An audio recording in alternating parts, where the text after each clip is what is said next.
Hey, what's up, everyone? Um, First of all, I hope that you're getting settled very comfortably into the class by now, and you sort of know where to find things. I can tell you that it's really important that you get very familiar with the format, so that if you have any questions or anything that I can help you with, I'm definitely down to help. But I also want to make sure that you're utilizing all the tools that I have provided for you through this Canvas framework that we're using. Um, but so far, I've been very pleased with the discussions, and many of you have really taken heart to heart the information and questions, and I really appreciate that. I've tried to incorporate a lot of videos into the discussions because a lot of your grade not only is important to your grade, but it's also because I really want you to be able to connect the dots and understand and be able to clearly articulate your position on some of the things that you maybe haven't had a chance to think about so deeply at this point in your life. So I hope that you take it to heart that way. Now, chapter 3 is a very important chapter in the context that there are, in a democratic society, it requires us, the people, to be able to basically respond and uh, make sure that the people that represent us respond at the highest level by creating laws and policies that reflect what we, the people, think are important. And so in this chapter, we'll be looking at and dealing with some of the controversial aspects of this. It is the most important chapter in the book to me, not that the other ones are not important as well, but this chapter is the core of our democratic principles because it requires all of us to participate in order for the government to do or work as effectively as it should. When we don't, then we see disastrous outcomes occur when policies and laws that come out that don't reflect the will of the general majority of people in our country. I want to believe that most people in our country are good, law-abiding citizens and really, at some basic level, look at each other as human beings, whether by virtue of ethnicity or sexual orientation or gender, that we all recognize that even when we look at people that are different than us, that we have to be able to respect the differences of people who don't live a life that we live. And that's not always easy for people as we come with a sort of predisposed by, 10 years, by the time you're 17, 18, or 19, you've got a view of what you think the world is normal. But your normal is based on your normal for you and your family or maybe your close friends. But remember, there are 330 million people in America, not to count the billions of people around the world who don't see the world through the same lens that you do. So we have to be able to accommodate on some level the differences amongst us. So that's why you'll see when you go into the modules that I spend about 3 weeks in this chapter. We've got plenty of time to do it, and I think it's important to cover in very good detail the nuances because I'm trying to raise your consciousness about some of the issues that are going to come out in this chapter. Some of it's going to make you uncomfortable. There's no doubt about it. And that's okay. Being uncomfortable is not a bad thing when we have to confront truths that may go contrary to our belief system. And so because of that, I've divided this lecture into multiple parts. And the first part is going to cover civil liberties. And then we'll move on to civil rights, where I break it down into two more segments, one focusing primarily on the issue of race, and then the second part dealing with the women's movement as well as LGBTQ movement. And we'll talk about that in the final and third week. So having said that, let me jump into the first part, which is civil liberties.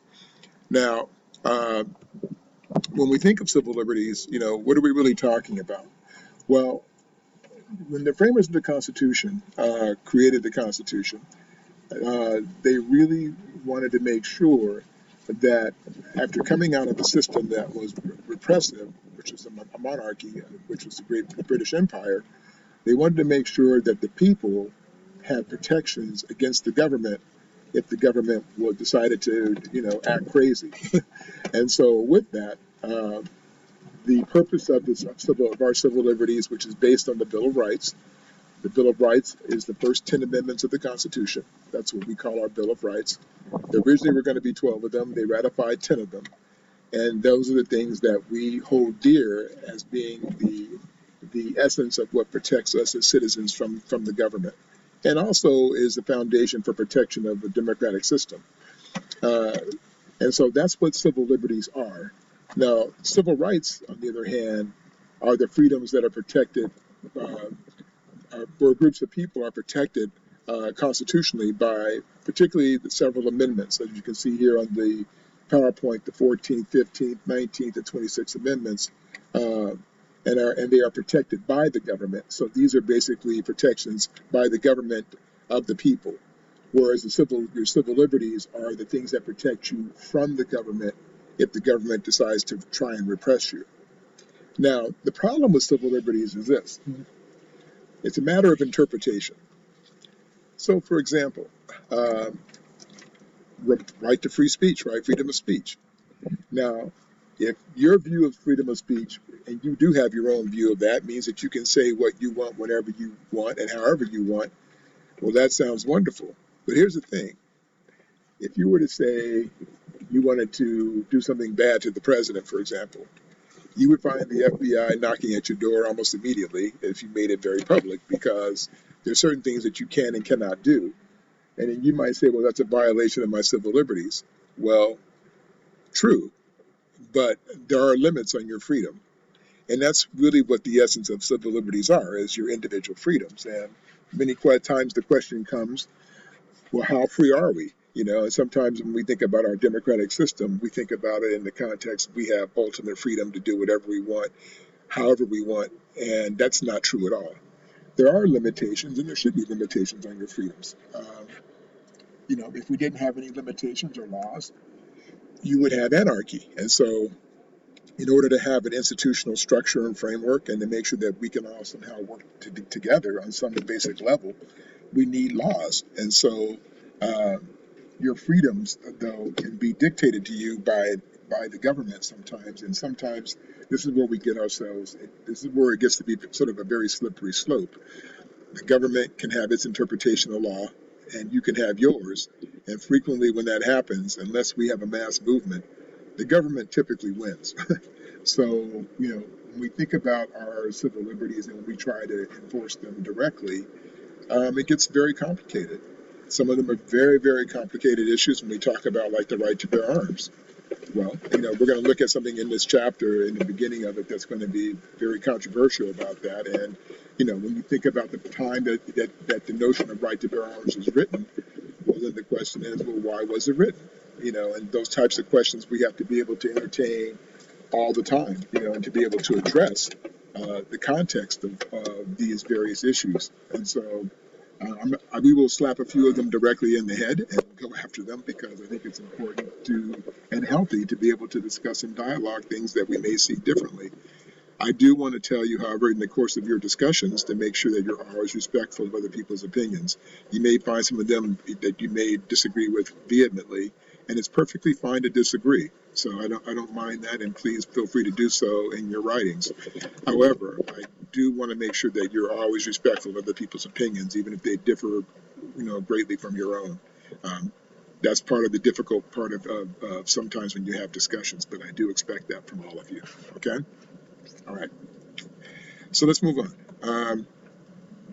So when we talk about, the notion of, things that limit our rights, and as I said to you before, the things that are really focused on limiting our rights really have to do with what's better for the society at large. So you can have things that are directly relevant to you, that are important to you individually, but what's most important, and this is when I always say to my students, it's not about you, that you are part of the equation, but there are a lot of people who are also involved in this process. So, you might want what you want, but what matters most is what's good for society at large. And then that's where we have to sort of place our focus when we think about the notion of civil liberties. Typically, who resolves these conflicts between interpretation of views? Congress can certainly be part of that process. Of course, the president and his bureaucracy can certainly be involved in that process. The courts are frequently involved in the process. And then also we, the people, if we collectively get together and drive movements to try and make change, then we are also a part of the equation as well. And we're probably arguably the most important part, because in a democratic system, we, the people, are supposed to tell the government what our needs are and the government responds by creating laws and policies reflective of what the majority of people want to see happen in the political system. And that's how the process is supposed to work. Now you can see on this particular chart a sample of the Bill of Rights, and they use the first 10 here. I'm not going to go through all of them, but you can see the ones that are most frequently utilized, which is rights of free speech, freedom of the press, freedom to assemble, right to bear arms. And again, that's always very controversial. And again, I'll come back to that here in just a little bit. But most of the other ones are your rights if if you were prosecuted or under criminal investigation or were arrested. These are the rights that are supposed to be guaranteed to you as a citizen of the country. Now, again, the First Amendment, as you can see here in literal form, says Congress shall make no law respecting an establishment of a religion or prohibiting the free exercise thereof or abridging the freedom of speech or of the press or the right of the people to peacefully assemble and to petition the government for redress of grievances. So we're supposed to be able to basically tell the government when we're not happy with it. And this is really considered what we call the pressure valve relief system of our government, meaning that when we, the people, feel that we have the ability to redress our grievances to government, that we feel we're being heard, and therefore that sort of mitigates the angst or the tensions or potential reprisals by people over the government. So it's the pressure valve of the system. Now, when we talk about things like freedom of religion, the question is always, well, whose religion are you talking about? And do we really respect the freedom of religion of religions that are different than our own? This is where it gets a little more dicey, a little more complicated. But nonetheless, it's still important that we are able to discuss and dialogue these differences. And as I said before, you'll be watching some of the videos during this particular session. One has to do with this is what democracy looks like.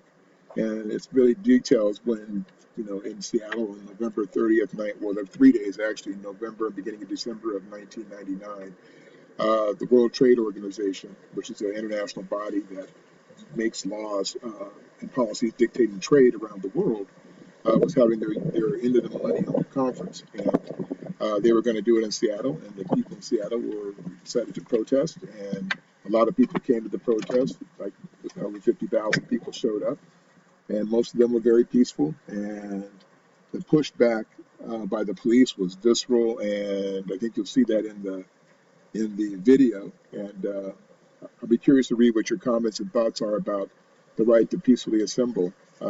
It's interesting, as you watch that video, you'll see a part where one of the gentlemen who was, I think, a steel worker from Kansas, and he said, we had 50,000 people here, and if we wanted to raise hell could have happened.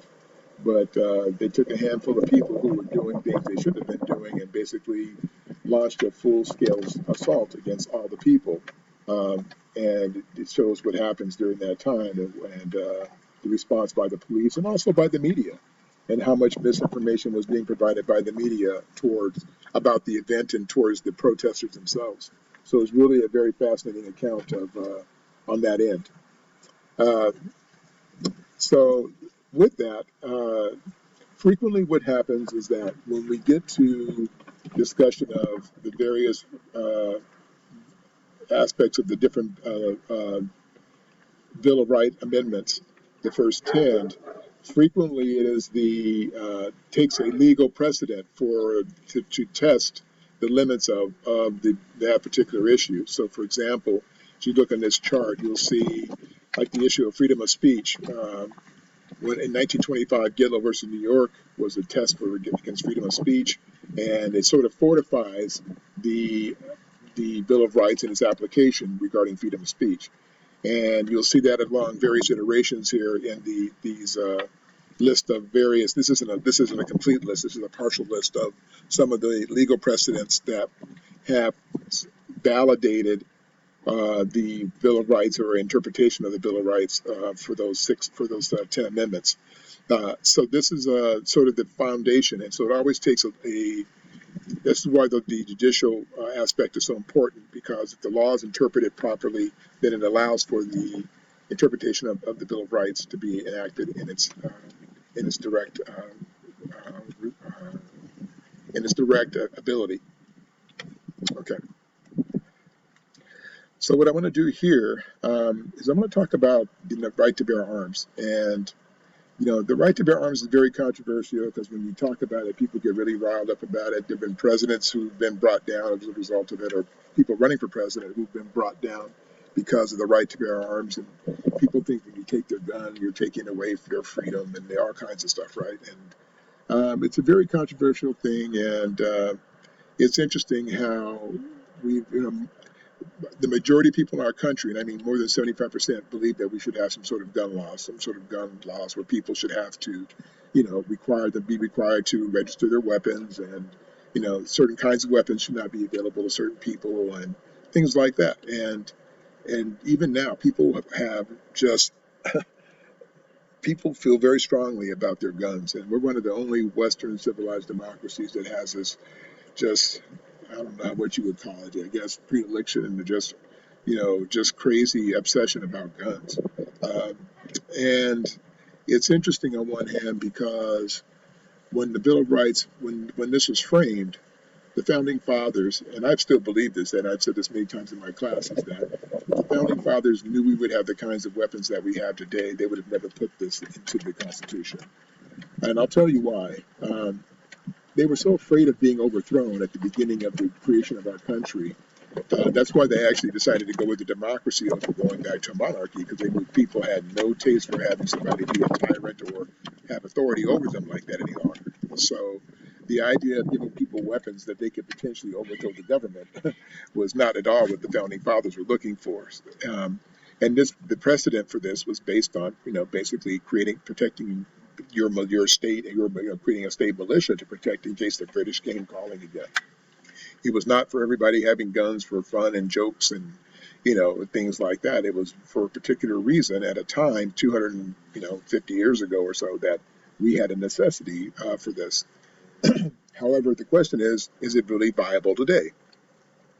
And many people would argue that it is not, viable today. And the consequences of not having gun legislation is very problematic.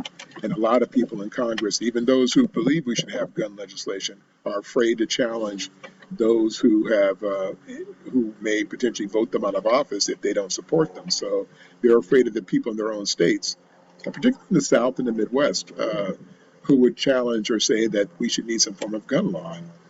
And it's interesting on one hand, think of it this way. And I wish we were in class, but I would ask you this question. When you want to drive a car, what do you have to do? Well, first you have to take driver's training and driver's ed, right? And then you got to get your license, take a test to get your license. And then once you get your license, if you want to buy a car, first you got to get money to buy a car, right? Let's say you have money to buy a car. Well, once you buy the car, what do you have to do? You've got to register the car, right? And you have to get insurance, right? So the idea to drive a car, that we have a whole lot of steps to take to be able to do that. And yet people don't even want to have to register their guns. Now, I would tell you that, in terms of people having a handgun, and something like that to protect your home for some particular reason, I think that's perfectly fine. If that's the case, I think you have to be trained on it, though. I don't think anyone should have a weapon that can kill without having some basic training on how to use it.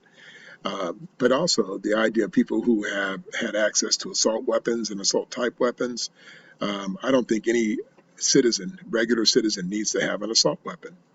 Now, if you want to be in a controlled environment where you go off and they have them accessed and you can use them, and then turn them back in, that's, I could live with that. But the idea of just simply having one just because you want one is, I think, not necessary in a civilized society. And if you think we do, then the question is, how civilized are we in America at this point? Then, if we're so advanced, then why do we need to protect ourselves in this fashion?